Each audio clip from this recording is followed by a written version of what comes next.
ನಮಸ್ಕಾರ ಆತ್ಮೀಯರೇ, media house ಕನ್ನಡಗೆ ಸ್ವಾಗತ.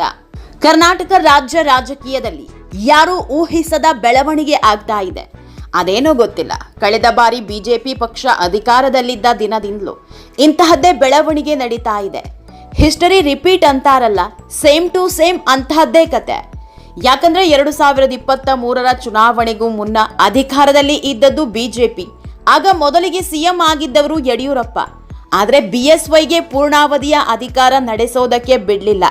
2 ವರ್ಷ ಇರುವಾಗಲೇ ಪಟ್ಟದಿಂದ ಕೆಳಗಿಳಿಸಿದ್ರು. ಬಳಿಕ ಬಂದವರೇ ಬಸವರಾಜ ಬೊಮ್ಮಾಯಿ. ಬಿಜೆಪಿಯ ಸಿಎಂ ಆಗಿದ್ದ ಬೊಮ್ಮಾಯಿ ಮತ್ತೆ ಪಕ್ಷವನ್ನ ಅಧಿಕಾರಕ್ಕೆ ತರೋದಿಕ್ಕೆ ಆಗಲಿಲ್ಲ. ಬಿಜೆಪಿ ವಿರುದ್ಧದ ಭ್ರಷ್ಟಾಚಾರದ ಆರೋಪಗಳು ರಾಜ್ಯದ ಜನರನ್ನ ನಿರಾಸೆಗೊಳಿಸಿತು. ಅದರಲ್ಲೂ ಕಾಂಗ್ರೆಸ್ ನಾಯಕರು ಮಾಡಿದ್ದ ಕ್ಯಾಂಪೇನ್, ಸರ್ಕಾರದ ಮೇಲೆ ಮಾಡಿದ್ದ ಆರೋಪ ಬಿಜೆಪಿಗೆ ದೊಡ್ಡ ಹೊಡೆತ ಕೊಟ್ಟಿತ್ತು. ಇವತ್ತಿಗೂ ಪೇ ಸಿಎಂ ಅನ್ನೋ ಕ್ಯಾಂಪೇನ್ ಜನರ ಮನಸ್ಸಲ್ಲಿ ಅಚ್ಚಳಿದಿದೆ. ಆ ಮಟ್ಟಿಗೆ ಡಿಕೆಶಿ ಅಂಡ್ ಟೀಮ್ ಬೊಮ್ಮಾಯಿ ಸರ್ಕಾರವನ್ನ ಕಾಡಿತ್ತು. ಕೊನೆಗೆ ಇದರ ಫಲಿತಾಂಶ 2023ರ ಚುನಾವಣೆಯಲ್ಲಿ ಎದ್ದು ಕಂಡಿತು. ಯಾಕಂದ್ರೆ ಪ್ರಧಾನಿ ಮೋದಿ ಆದಿಯಾಗಿ ಬಿಜೆಪಿಯ ಘಟಾನುಘಟಿ ನಾಯಕರೆಲ್ಲ ಕರ್ನಾಟಕದಲ್ಲೇ ಜಾಂಡ ಊರಿದ್ರೂ ಬಿಜೆಪಿ ಗೆಲ್ಲೋದಿಕ್ಕೆ ಆಗ್ಲಿಲ್ಲ. ಕಾಂಗ್ರೆಸ್ ಪಕ್ಷ ಸ್ಪಷ್ಟ ಬಹುಮತದಿಂದ ಅಧಿಕಾರಕ್ಕೇರಿತ್ತು. ಅಧಿಕಾರದಲ್ಲಿದ್ದ ಬಿಜೆಪಿ 60+ ಸ್ಥಾನಗಳಿಗೆ ತೃಪ್ತಿ ಪಡ್ಕೊಂಡಿತ್ತು. ಇನ್ನು ಕಿಂಗ್ ಮೇಕರ್ ಆಗ್ತೀವಿ ಅನ್ಕೊಂಡಿದ್ದ ಜೆಡಿಎಸ್ ಜಸ್ಟ್ 18 ಸ್ಥಾನಗಳಿಗೆ ಸೀಮಿತ ಆಗಿತ್ತು. ಆದ್ರೆ ಕಾಂಗ್ರೆಸ್ ಸರ್ಕಾರ ಬಂದ ಮೇಲೂ ಬಿಜೆಪಿಯಲ್ಲಿ ಹೈಡ್ರಾಮವೇ ನಡೆಯಿತು. ಆದ್ರೆ ಬಿಜೆಪಿಯಲ್ಲಿ ಯಾವುದೇ ಒಪ್ಪಂದ ಇರಲಿಲ್ಲ. ಹೈಕಮಾಂಡ್ ಮಾಡಿದ್ದೇ ರೂಲ್ಸ್. ಕಾಂಗ್ರೆಸ್ನಲ್ಲಿ ಹಾಗಲ್ಲ. ಸಿಎಂ ಸ್ಥಾನಕ್ಕೆ ಸಿದ್ದು ಹಾಗೂ ಡಿಕೆಶಿ ಪೈಪೋಟಿಗೆ ಇಳಿದಿದ್ರು. ಅವತ್ತಿನಿಂದ ಶುರುವಾದ ಹೈಡ್ರಾಮಾ ಇವತ್ತಿನವರೆಗೂ ನಿಂತಿಲ್ಲ. ಕಾಂಗ್ರೆಸ್ನಲ್ಲಿ ಕುರ್ಚಿ ವಿಷಯಕ್ಕೆ ತೆರೆಮರೆಯ ಕಸರತ್ತು ನಡೀತಾನೇ ಇದೆ. ಒಪ್ಪಂದದಂತೆ ಮೊದಲ ಅವಧಿಯ ಸಿಎಂ ಆಗಿದ್ದ ಸಿದ್ದರಾಮಯ್ಯ ಕೆಲವೇ ದಿನಗಳ ಹಿಂದಷ್ಟೇ ಪದತ್ಯಾಗ ಮಾಡಿದ್ರು. ತಾವು ಸಿಎಂ ಸ್ಥಾನದಿಂದ ಕೆಳಗಿಳಿತಾ ಇದ್ದಂತೆ ಡಿಕೆಶಿ ಪಟ್ಟಕ್ಕೇರಿದ್ರು. ಯಾವಾಗ ಡಿಕೆಶಿಗೆ ಪಟ್ಟಾಭಿಷೇಕ ಆಯ್ತೋ ಅವತ್ತಿನಿಂದಲೇ ಡಿಕೆ ದರ್ಬಾರ್ ಶುರುವಾಗಿದೆ. ರಾಜ್ಯ ಕಾಂಗ್ರೆಸ್ನಲ್ಲಿ ನಾನೇ ಸುಪ್ರೀಂ ಅನ್ನೋದನ್ನ ಮತ್ತೆ ತೋರಿಸಿಕೊಡ್ತಿದ್ದಾರೆ. ಈಗಲೂ ನಾನೇ ಸಿಎಂ, 2028ರ ಚುನಾವಣೆಗೂ ನಾನೇ ಸಿಎಂ ಅಭ್ಯರ್ಥಿ ಅನ್ನೋದನ್ನ ದಿಲ್ಲಿ ನಾಯಕರಿಗೆ ಮನವರಿಕೆ ಮಾಡಿಕೊಡ್ತಿದ್ದಾರೆ. ಬರೀ ದಿಲ್ಲಿ ನಾಯಕರಿಗಷ್ಟೇ ಅಲ್ಲ, ಕಾಂಗ್ರೆಸ್ನಲ್ಲಿರೋ ರಾಜ್ಯ ನಾಯಕರಿಗೂ ಸ್ಪಷ್ಟ ಸಂದೇಶ ರವಾನಿಸಿದ್ದಾರೆ. ಇದೆಲ್ಲದ್ರ ಬಗ್ಗೆ ಇವತ್ತಿನ ವಿಡಿಯೋದಲ್ಲಿ ಹೇಳ್ತಾ ಹೋಗ್ತೀವಿ. ಅದಕ್ಕೂ ಮೊದಲು ನೀವಿನ್ನೂ ನಮ್ಮ ಚಾನೆಲ್ನ ಸಬ್ಸ್ಕ್ರೈಬ್ ಮಾಡಿಲ್ಲ ಅಂದರೆ ಮಿಸ್ ಮಾಡಬೇಡಿ, ಈಗಲೇ ಸಬ್ಸ್ಕ್ರೈಬ್ ಮಾಡಿ. ಈ ವಿಡಿಯೋನ ಕೊನೆವರೆಗೂ ನೋಡಿ, ನಿಮ್ಮ ಅನಿಸಿಕೆಗಳನ್ನು ಕಾಮೆಂಟ್ ಮಾಡಿ.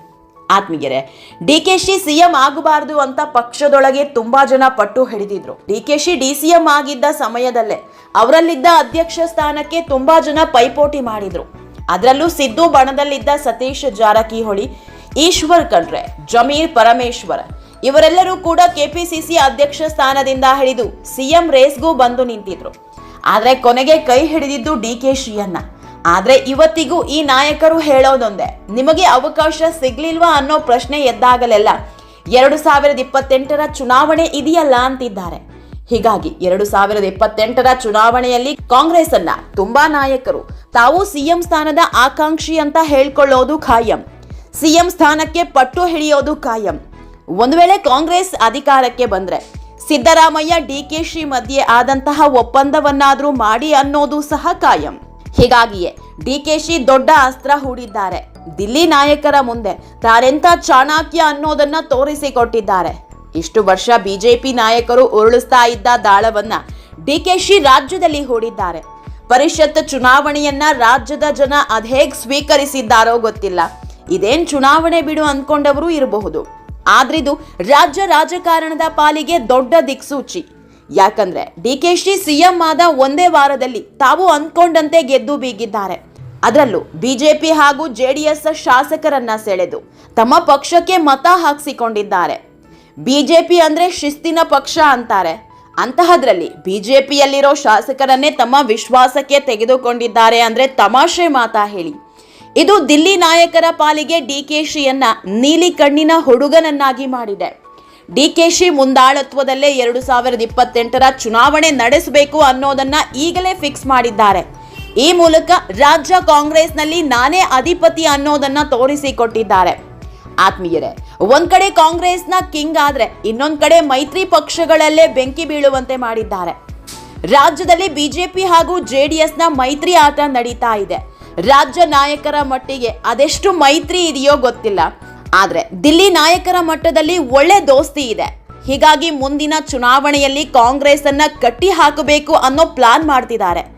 ಆದ್ರೆ ಪರಿಷತ್ ಚುನಾವಣೆಯಲ್ಲಿ ದೋಸ್ತಿ ನಾಯಕರೇ ಜೆಡಿಎಸ್ ಬೆನ್ನಿಗೆ ಚೂರಿ ಹಾಕೋ ಕೆಲಸ ಮಾಡಿದ್ದಾರೆ. ಇದು ಮೈತ್ರಿಯಲ್ಲಿ ಬಿರುಗಾಳಿ ಎಬ್ಬಿಸುವಂತೆ ಮಾಡಿದೆ.